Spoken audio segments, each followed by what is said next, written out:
Mi nombre es Vanessa Alexandra Mazo Suaza, aprendiz en atención integral a la primera infancia del municipio de Abejorral, con número de ficha 2627-687.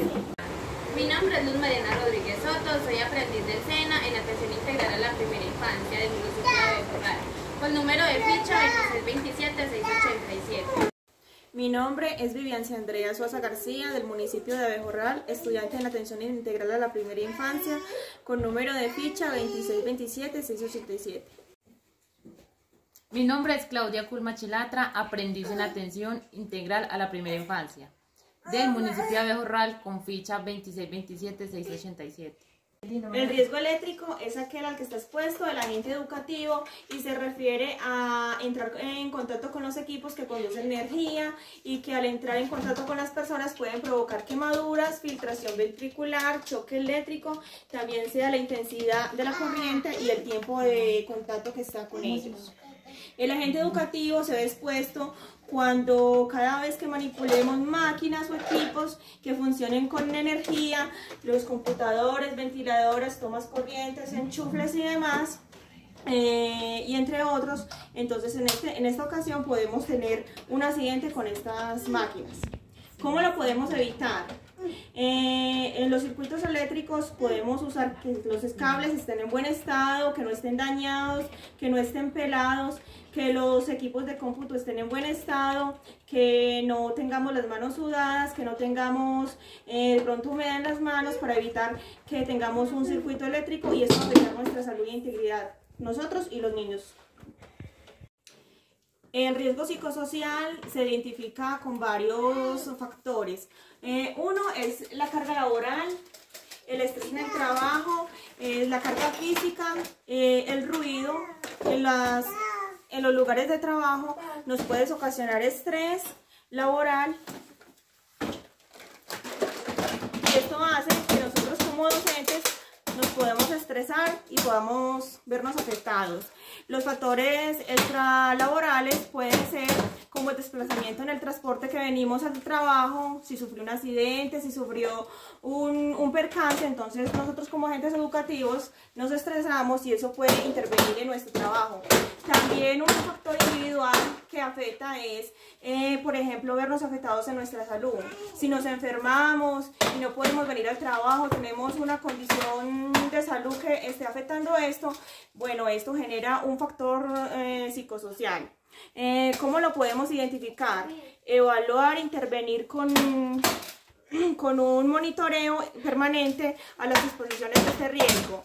También debemos determinar el origen causado por el estrés laboral y definir y prevenir las sanciones y diversas formas de agresión o maltrato que estemos expuestos los agentes educativos. Les voy a hablar sobre el riesgo biológico, el que se define a la posible exposición de microorganismos que puedan dar algunas enfermedades motivadas por la actividad laboral. Su transmisión puede ser de 4 maneras: por vía respiratoria, sanguínea, piel o mucosa. Acá es el cambio de pañales, en el cual cuando lo cambiemos debemos desinfectarnos, botar el pañal en su debido lugar. También si estamos enfermos, entrar con tapabocas o no hacer aglomeraciones para evitar contagios. Si vamos a estornudar o a toser, cubrirnos. Por el mal aseo, se puede prevenir teniendo limpia la institución, evitar la aglomeración si alguien está enfermo, un buen lavado de manos. Les voy a hablar del riesgo químico. Es aquel que genera por la exposición no controlada con las diferentes sustancias químicas o residuos potencialmente peligrosos. El agente educativo se ve expuesto cuando manipula o está en contacto con sustancias como el límpido, que lo debemos saber utilizar, porque si no podemos sufrir diferentes alergias o situaciones en nuestras manos cuando entramos en contacto con él. Las pegas a la hora de utilizarlas para hacer alguna actividad con los niños. También, ya para prevenirlos, utilizar guantes, saber qué sustancias son, qué cosas químicas son peligrosas y etiquetarlos, mantener informados a todos los trabajadores y agentes educativos cuáles son peligrosas y cómo las debemos manejar. También reconocer que las sustancias químicas pueden ingresar al organismo a través de 4 vías, las cuales pueden ser protegidas. Las vías son la vía respiratoria, vía dérmica a la piel, vía digestiva y vía parental. Bueno, les voy a hablar de riesgo locativo. El riesgo locativo son las condiciones de la zona geográfica, las instalaciones o el área de trabajo que bajo las circunstancias no adecuadas pueden ocasionar pérdidas dentro del área, pues, ya sea la guardería, el colegio o alguna pues instalación. La clasificación de estos riesgos locativos se pueden ver, por ejemplo, en la hora del lavado de manos. Cuando abrimos la llave, que esta gotea, esto genera un charco que al momento de los agentes educativos o los niños pasar puede generar un accidente. Otro factor de riesgo locativo que se incluye en esta área son, por ejemplo, los techos o las cubiertas que se encuentran agrietadas. Esto puede generar que al momento del agente educativo o los niños pasar por esta área, el techo colapse generándole a la persona un daño. El agente educativo también es expuesto a estos riesgos, por ejemplo, cuando al tropezarse con una mesa se puede lesionar una rodilla o el pie incluso. También, por ejemplo, cuando en el área de los niños, donde los niños están jugando, el agente educativo se tropieza con algún objeto o con alguna mochila, generando así un daño contra su cuerpo. Bueno, el riesgo físico también involucra factores ambientales que dependen de las propiedades físicas de los cuerpos, como la carga física. Al momento, por ejemplo, de alzar una mesa que tiene mucho peso, esto puede producir un daño en la columna al agente educativo, como la iluminación. En esta área, la iluminación es un poco opaca porque el bombillo debería ser más central para que a la hora del agente educativo estar con los niños sea más la iluminación. El ruido que pueden generar los niños o los autos en la calle también es un riesgo físico.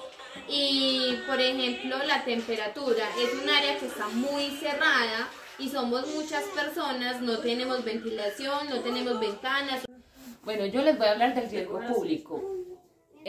Son todos aquellos actos que afecten la integridad emocional y física, en el que podemos estar expuestos en la calle, bien sea por agresiones de otras personas, como hurtos, robos, accidentes de tránsito, entre otros. A eso nos exponemos nosotros como agentes cuando debemos desplazarnos del lugar de trabajo a nuestras casas. En muchas ocasiones el lugar de trabajo siempre nos queda retirado, debemos coger bus, buseta, taxi. Eso nos lleva a que estemos expuestos a que ciertas personas nos agredan, nos roben,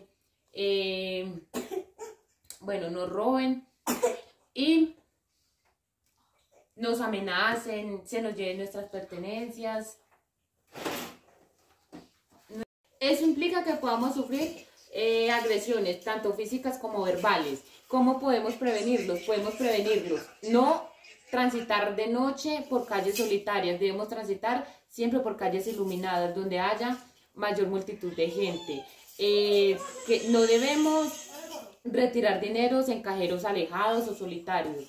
Siempre lo debemos hacer en cajeros donde haya algún vigilante, en centros comerciales. Siempre estar atentos, no andar con las manos ocupadas, ni sacando pertenencias costosas en las calles donde no se vea la mayor parte de gente. Bueno, el riesgo físico-químico es aquel que conoce todos los tipos de los extintores, sus nombres y aprender a usarlos en el momento del incendio. Saber desde un principio dónde se encuentran ubicados para que en el momento de un incendio localizar el más cercano y así evitar que el incendio se propague. También tener en cuenta que es muy importante saber usarlos para la persona que los esté utilizando haga un buen uso de ellos. También saber su fecha de vencimiento para así cambiarlos, así no se hayan usado. También después de usarlos, desecharlos y usar uno nuevo porque no se pueden volver a usar, ya que no sabemos cuánto pueda tener el extintor y pueda ayudarnos a apagar el incendio. Bueno, yo les voy a hablar del riesgo mecánico.